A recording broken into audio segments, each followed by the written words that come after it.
Bueno, y le estaba preguntando antes de empezar si tenían problemas con los medios de comunicación. No ninguno, digamos. Qué bueno porque no hemos estado últimamente muy abiertos con la parte económica del país y sin duda es una buena noticia el poder saber que los nuevos funcionarios del área económica van a estar muy abiertos a los medios de comunicación, porque la gente quiere saber y tiene el derecho a saber. A Alexander Segovia, bueno, ya era algo totalmente sabido que ibas a ser secretario técnico de la universidad. Yo creo que los dos Solo yo no lo sabía, de seguro. No, mire, yo creo que ya podemos destapar las cartas, ya es necesario. Por lo menos estas, ¿no?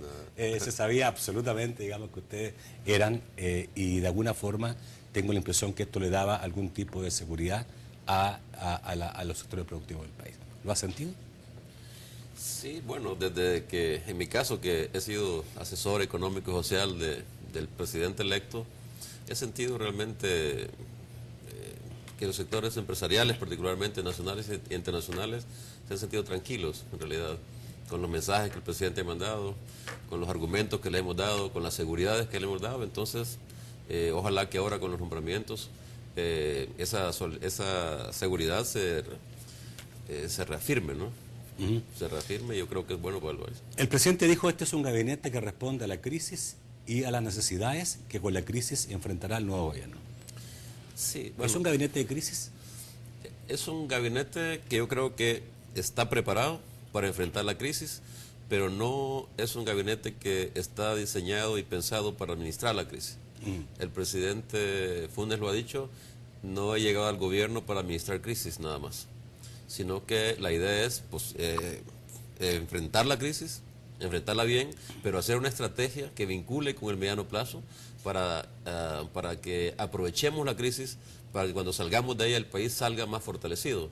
Eso significa, entre otras cosas, vincular el corto plazo con el mediano y largo plazo. Una idea del gabinete es que no va a caer en el error, como ha ocurrido en el pasado y como ha ocurrido en otros países, de centrarse solo en la coyuntura, en el inmediatismo. De hecho, la crisis tiene una dimensión coyuntural, pero también tiene una dimensión estructural. Como lo decía hoy en la mañana el presidente Funes en la conferencia de prensa que se dio, es decir, lo que ha hecho la crisis es desnudar, literalmente desnudar, los grandes problemas estructurales que tiene este país. Y eso ha hecho que entonces que una crisis internacional se profundice más debido a los problemas estructurales. Si estuviéramos preparados estructuralmente, el impacto de la crisis sería menor. ¿Hubiéramos podido estar preparados, un país tan pequeño, un país sin reservas importantes, un país que no tiene, digamos, una materia prima que pueda negociar en el mundo?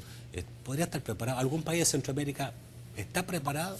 No, es decir, preparado en el sentido de que la crisis inclusive tomó de sorpresa a los mismos Estados Unidos, los países de desarrollo, no. Preparado ante la certeza de la crisis, no, nadie estaba preparado. Pero sí hay países que están soportando mejor la crisis, están lidiando mejor con la crisis y están saliendo mejor parados que otros. El Salvador, de hecho, los organismos internacionales y las cifras así lo indican, todo el mundo está sorprendido de la velocidad con que se está deteriorando la parte económica en los últimos meses. Es decir, desde apenas van 5 meses del año, y en estos 5 meses del año, los pronósticos del año pasado, comparados con los de ahora, realmente han ido en una caída vertical todos los indicadores. Eso significa que tenemos un problema de vulnerabilidad que hace que el impacto de un choque externo, ¿no?, tenga repercusiones muy grandes en la economía y en la sociedad, y en mi opinión se debe a que el país estructuralmente no estaba listo, porque se han descuidado algunos aspectos macroeconómicos y fundamentos durante los últimos años. Si el país estructuralmente estaba mal, no estaba bien diseñado, y la crisis vino a desnudar esta mala estructura, significa que para alguien que quiere cambiar la estructura, como ustedes, qué bueno que está la crisis. Qué bueno, porque si no hubiera habido crisis, pues digamos, hubiera sido más difícil provocar los cambios que se quieren. Parece que crisis y oportunidad, crisis y cambio son palabras, digamos, de hecho, que son muy importantes que vayan juntas, ¿no? Así lo ha planteado, por ejemplo, el presidente Obama en Estados Unidos, y yo creo que es la manera correcta de plantearlo. La crisis, de hecho, la crisis en griego significa, crisis significa oportunidad.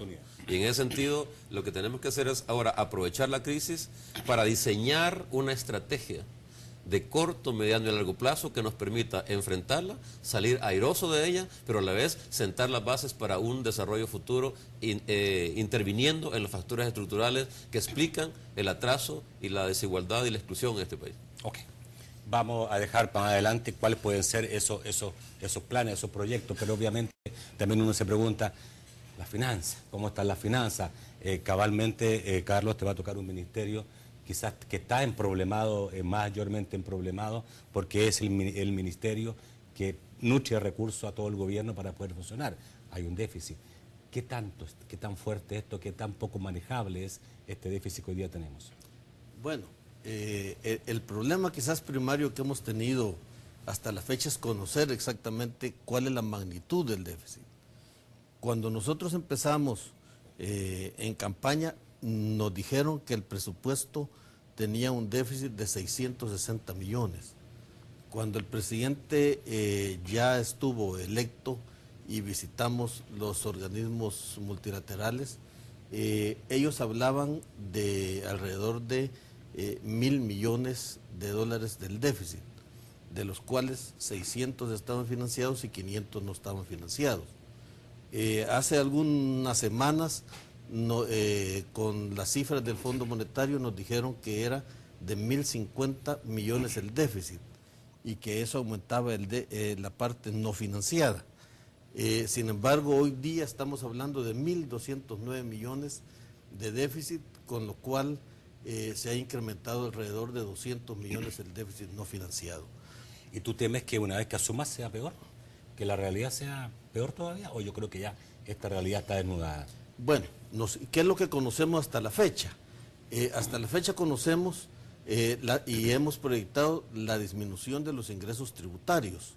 Eso se ha estimado que pueda ser del orden de 500 millones. Al término del año, 500 millones. Al término del año, la parte no financiada. O sea, por menos ingresos, 500 millones. Más... Los 300 por pensiones, me imagino. No, el tema de las pensiones está financiado con el fideicomiso de pensiones. Okay. Eso tiene su propia dinámica. Pero además está la parte del gasto, en el cual hay alrededor de 125 millones de dólares de demandas que están esperando que el nuevo gobierno les establezca prioridad y les pueda asignar recursos de diferentes carteras.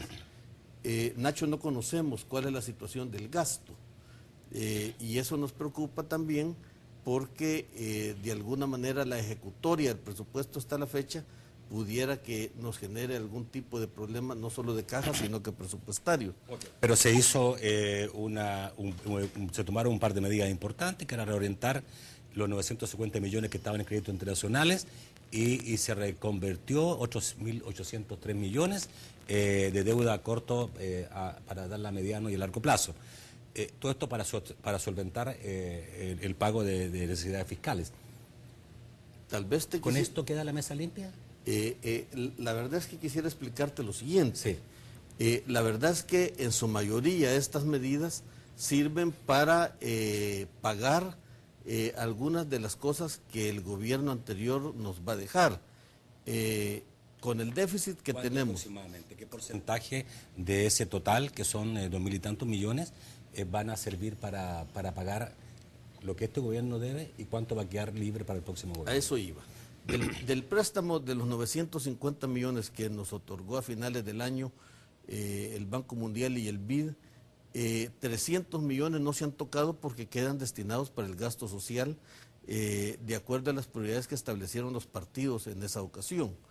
Pero los otros 650 millones que se iban a destinar para el pago de los eurobonos 2011, realmente lo que ha sucedido es que esos se van a reorientar para financiar el déficit fiscal que se espera tener a finales de este año. Ahí teníamos el problema de que las calificadoras... o sea, va a gasto corriente. Eso va para gasto Lo que significaría, digamos, que podríamos tener un problema el día de mañana cuando queramos ir a los mercados internacionales, porque el país obviamente pierde confianza. Esa es la condición que nosotros le pedimos al gobierno actual, que nos ayudara a buscarle una solución desde ya al pago de los eurobonos 2011. Y ahí es donde se aprobó la primera emisión de 650 millones que se pueden emitir desde esta fecha hasta el 2011 para cubrir la deuda de los 650 millones que tendríamos que pagar en el 2011.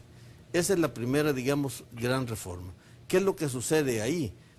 Los 650 millones que se reorientan realmente sirven para sufragar el déficit con que nos deja el actual gobierno. El resto, hay una emisión de 800 millones de dólares que van a servir para canjear 800 millones de letes que están emitidos hasta esta fecha. 500 millones que tenían emitidos y hoy día se colocaron en los bancos 300 millones más. O sea que esos 300 millones más sirvieron para cubrir las deficiencias de caja del momento, digamos hasta el 31 de mayo de este mes.